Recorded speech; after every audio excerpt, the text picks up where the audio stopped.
आपण पाहत आहात कराड टुडे न्यूज।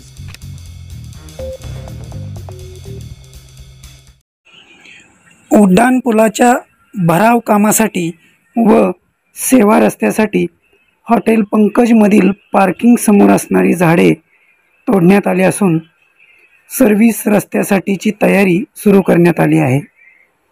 कोयना पुलापासून संरक्षक भिंत बांधण्याचे काम हॉटेल पंकजपर्यंत आले आहे। कराड टुडे न्यूजच्या माध्यमातून हॉटेल पंकजमधील ही आजची दृश्य आपण पाहू शकता। दरम्यान कोल्हापूर नाक्यावर उड्डाणपुलाच्या भरावाचे काम गतीने सुरू आहे, त्यामुळे जाधव आर्केड समोर शहरात येणारा मार्ग बंद करण्यात आला आहे। याचा परिणाम वाहतुकीवर होताना दिसत आहे। त्यातच कोल्हापूर नाक्यावरील आयलँड समोर शहरात येण्यासाठी नव्याने मार्ग केल्याने कोल्हापूरकडे जाणाऱ्या वाहतुकीवर याचा परिणाम होऊ लागल्याने या ठिकाणी ठेकेदार कंपनी कराड वाहतूक नियंत्रण शाखेचे कर्मचारी तैनात करणे गरजेचे आहे।